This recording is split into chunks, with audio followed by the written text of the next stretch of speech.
नमस्कार, खबर समय जगत में आपका स्वागत है। मैं हूं आपके साथ अंकिता और आइए अब खबर देखते हैं विस्तार से। भोपाल भारतीय जनता पार्टी के विधायक प्रदीप लारिया ने भाजपा प्रदेश मीडिया सेंटर में पत्रकार वार्ता को संबोधित करते हुए कहा कि मुख्यमंत्री डॉक्टर मोहन यादव ने सागर जिले के बड़ोदिया नोनागिर पहुंचकर पीड़ित परिवार से मुलाकात की और 8,25,000 रूपए की आर्थिक देने के साथ गांव में पुलिस चौकी स्थापित करने के निर्देश दिए हैं। मुख्यमंत्री ने पीड़ित परिवार को सांत्वना देने के साथ स्पष्ट निर्देश दिए कि दोषियों के खिलाफ सख्त कार्रवाई की जाएगी, किसी भी दोषी को बख्शा नहीं जाएगा। विधायक लारिया ने कहा कि दोनों पक्षों में कई साल से विवाद चल रहा है, जिससे बेटे की हाल ही में एम्बुलेंस से गिरने से मौत हुई है। उसने 2019 में छेड़छाड़ मारपीट की शिकायत की थी, लेकिन तब पुलिस ने सामान्य मारपीट का मामला दर्ज किया था। 2019 में जब मामला दर्ज किया गया था, कांग्रेस की सरकार थी और कमलनाथ मुख्यमंत्री थे। अगर मुख्यमंत्री रहते हुए कमलनाथ और कांग्रेस सरकार दलित बिटिया की शिकायत पर सख्त कार्रवाई करती तो सागर में यह घटना नहीं घटती। भाजपा विधायक प्रदीप लारिया ने कहा कि कांग्रेस सरकार ने 2019 में आरोपियों के खिलाफ सख्त कार्रवाई नहीं की, जिसकी वजह से आज सागर के बड़ोदिया नोनागिर में दुखद घटना घटी। दलित लड़की को बलात्कार का विरोध करने पर जिंदा जला दिया जाता है, लेकिन कांग्रेस के लोगों की संवेदना नहीं जागती। अलीराजपुर जिले में पानी मांगने पर 5 आदिवासियों को पेशाब पिला दी जाती है, जब इनकी संवेदनाएं नहीं जागती। शिवपुरी में वाल्मीकि समाज के 2 बच्चों की निर्मम तरीके से पीट कर मार दिया जाता है, इनका हृदय नहीं पिघलता। दतिया में बलात्कार होता है, लेकिन ना मैडम सोनिया, प्रियंका, राहुल गांधी जी को इसका संज्ञान लेते हैं, मौन व्रत धारण कर लेते हैं। कांग्रेस के शासनकाल में ये अपराध रिकॉर्ड ब्यूरो के अनुसार राजस्थान में दलितों पर लगभग 8,000 हमलों के केस दर्ज हैं, लेकिन कांग्रेस के नेताओं के कोई बयान इस पर नहीं आते। ऐसे अनेक विषय हैं, चाहे हम बात करें, हम यदि बात करेंगे तो क्या पंजाब में कांग्रेस के सहयोगी दलों के नेता बलकार सिंह जी हों, जो कई साल की लड़की को नौकरी देना के झांसा करते अश्लील हरकत करते हैं। या हम बात करें कांग्रेस की सरकार में जब राजस्थान के एक आदिवासी युवक को जूते में पानी भरकर और शराब की बोतल में पेशाब पिलाई जाती है। जैसे अनेक मामले हैं जो इनके अनुसूचित जाति के प्रति इनकी भावना को प्रकट करता है। अभी जीतू पटवारी जी और दिग्विजय सिंह जी गए थे, और जब वो पहले भी दिग्विजय सिंह जी गए थे तो उस समय उन्होंने राखी बंधवाने की बात कही थी, लेकिन उस घटना के बाद से लेकर अब तक वो परिवार कैसा है, कैसे रह रहा है, इसके बारे में दिग्विजय सिंह जी ने जानने का प्रयत्न नहीं किया। कुल मिलाकर कांग्रेस के लोग ये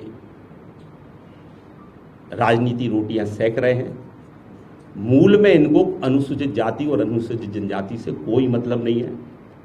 यदि अनुसूचित जाति और अनुसूचित जनजाति के विकास की कोई बात करता है, दलित समाज को क्या चाहिए, आदिवासी समाज को क्या चाहिए, उसका पक्का मकान बन जाए तो भारतीय जनता पार्टी की सरकार बनाती है। शौचालय बनाने की बात आए तो शौचालय भारतीय जनता पार्टी की सरकार बनाती है। उसका इलाज हो जाए तो आयुष्मान योजना के माध्यम से 5 लाख तक का मुफ्त इलाज कराने का काम करती है। भारतीय जनता पार्टी की सरकार, चाहे वो अनुसूचित जाति हो चाहे अनुसूचित जनजाति हो, पग पग पर भारतीय जनता पार्टी की सरकार संबल और सहारा देने के लिए खड़ी है। और इस प्रकरण में भी माननीय मुख्यमंत्री जी पहुंचे हैं, उन्होंने इसको बहुत गंभीरता से लिया है। इसमें कोई बचने वाला नहीं है।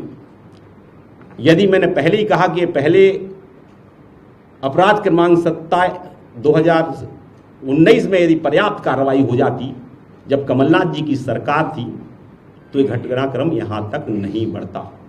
लेकिन जब भी घटना घटी है, चाहे वो 2023 में हत्या हुई हो, उसमें 13 लोग अभी भी जेल के अंदर हैं, और इस घटना में भी जो भी दोषी होगा उस पर संपूर्ण कार्रवाई की जाएगी, किसी को बख्शा नहीं जाएगा। आज मुख्यमंत्री जी ने स्पष्ट संदेश दिया है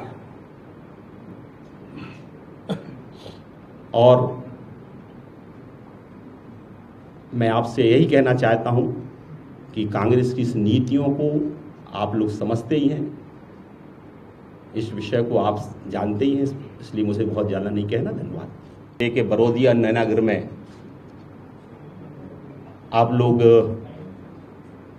निश्चित तौर पर आपके माध्यम से भी और उसके पहले भी ये जानकारी आप लोगों को प्राप्त हुई होगी, और लगातार कांग्रेस के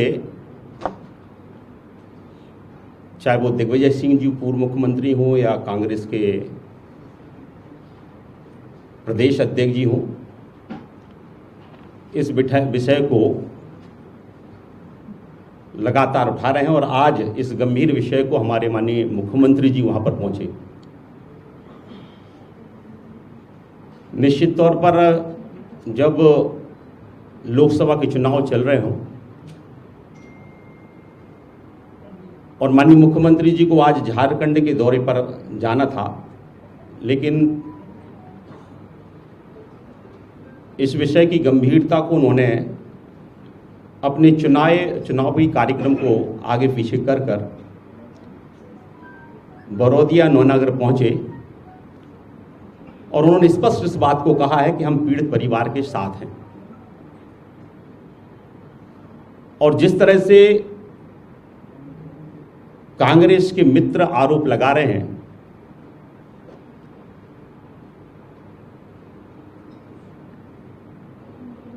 निश्चित तौर पर हमें कह सकते हैं कि ये जब उनकी सरकार हुआ करती थी, आज जब माननीय मुख्यमंत्री जी पहुंचे तो उन्होंने जाकर वहां पर पीड़ित परिवार को सांत्वना दी, 8.25 लाख रुपए की राशि, और वहां पर गांव के लोगों के आग्रह पर कि घटनाओं की पुनरावृत्ति ना हो तो वहां पर पुलिस चौकी की बात को स्वीकार किया, पीड़ित परिवार को ढाढ़स बधाई, और उन्होंने इस बात को कहा कि कोई भी व्यक्ति जो घटना को अंजाम जिन्होंने दिया है उसको बख्शा नहीं जाएगा। कुल मिलाकर पूरी भारतीय जनता पार्टी परिवार पीड़ित लोगों के साथ खड़ा है। लेकिन मैं ये भी उल्लेख करना चाहूँगा कि जब कमलनाथ जी की सरकार 2019 की बात करें या 2020 की बात करें, ये घटनाक्रम यदि 2019 से ही प्रारंभ हुआ है। 2019 में जब अंजना अहरवार जी, जो अभी हम सबके बीच में नहीं है, उसी समय उन्होंने अपराध क्रमांक 27/2019 में उन्होंने रिपोर्ट लिखाई थी, लेकिन उस समय कांग्रेस की सरकार थी, उनकी बात नहीं सुनी गई, आधी अधूरी रिपोर्ट लिखी गई। उन्होंने छेड़छाड़ की भी बात कही थी, लेकिन सामान्य मारपीट का मामला दर्ज कांग्रेस की कमलनाथ जी की सरकार के समय हुआ। यदि उसी समय समुचित कार्रवाई हो जाती तो ये मामला यहां तक नहीं बढ़ता। ये भी उल्लेखनीय है कि उस समय भी दलित समाज के स्वर्गीय धन प्रसाद जी के ऊपर भी उस समय आप सबको जानकारी है कि उनको जिंदा जला दिया गया था। और कांग्रेस का चाहे वो मंत्री हो, विधायक हो या मुख्यमंत्री जी हो या कांग्रेस के कोई भी पदाधिकारी उस समय नहीं पहुंचे। ये उनका दलित प्रेम उस समय कहाँ गया था? उस समय मैं प्रश्न आज भी खड़ा करना चाहता हूं, उस समय किसी को भी धन प्रसाद की और उनकी परिवार की भावनाओं को उस समय क्यों उस समय याद नहीं आई? कोई व्यक्ति उनके साथ क्यों नहीं खड़ा हुआ? भारतीय जनता पार्टी की सरकार लगातार अनुसूचित जाति वर्ग के कल्याण के लिए काम करती है। यदि हम देखें तो संत रविदास जी का 100 करोड़ का मंदिर, जो हमारे सबके संत रविदास जी पूरे दलित समाज के कहीं ना कहीं हम सबके भगवान हैं, उनके लिए 100 करोड़ रुपए का मंदिर बनाने का काम दलित समाज की भावना के अनुरूप किया। संत रविदास जी का स्मारक बनाने का काम भी वहाँ होगा। चाहे हम पंचतीर्थ की बात करें, कांग्रेस डॉक्टर अंबेडकर जी का नाम आज़ादी के बाद आज तक लेती रही, लेकिन ना कभी डॉक्टर अंबेडकर जी कहाँ पढ़े हैं, कहाँ संविधान लिखा है, कहाँ उनका जन्म हुआ है, कहाँ उनने शिक्षा ली है, कहाँ उनकी मृत्यु हुई है। इन स्थानों को पंचतीर्थ के रूप में बनाने का काम किया तो भारतीय जनता पार्टी की सरकार ने किया कि डॉक्टर अंबेडकर जी का नाम लेकर वो दलित प्रेम की भावनाओं को उजागर करते रहे, लेकिन डॉक्टर अंबेडकर जी को भी कांग्रेस ने हराने का काम किया। उनके खिलाफ प्रत्याशी खड़े, चाहे 1951 के चुनाव की बात करें, चाहे 52 के चुनाव की बात करें। और निश्चित तौर पर एक कहते कुछ हैं, लेकिन वास्तव में ये इनके लिए केवल दलित, चाहे हमारा अनुसूचित जाति हो, चाहे अनुसूचित जनजाति हो, केवल एक वोट बैंक के रूप में है। आप सबको जानकारी है, हमारी बहन पूर्व मंत्री इमरती देवी जी के बारे में उनने, चाहे जीतू पटवारी जी, उनको उसमें रस की बात करते हैं, कोई टंचमाल की बात करता है। तो ये कहीं ना कहीं हमारे अनुसूचित जाति की जो नेत्री हैं इमरती जी देवी, ये दलित प्रेम उस समय ये बात तो करते हैं, लेकिन इस पर कभी ना प्रियंका गांधी संज्ञान लेती हैं, ना कभी राहुल गांधी लेते हैं, ना कभी सोनिया गांधी जी लेती हैं। ऐसे एक नहीं अनेक वाक्य हैं। यदि हम बात करें तो ऐसे अनेक वाक्य, चाहे वो महिला विरोधी वाला हो, चाहे अनुसूचित जाति वाला विरोधी हो, चाहे अनुसूचित जनजाति विरोधी हो, ये इनके काम से प्रकट होता है। यदि हम बात करें तो कांग्रेस के नेता उमंग सिंघार के महिलाओं के प्रति जो अपराध के विषय हैं वो आप सबके संज्ञान में है।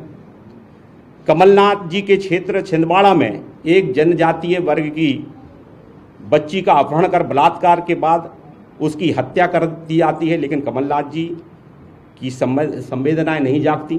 खबर समय जगत के लिए संवाददाता आदित्य सराठे की report. For latest news, subscribe to our channel and press the bell icon.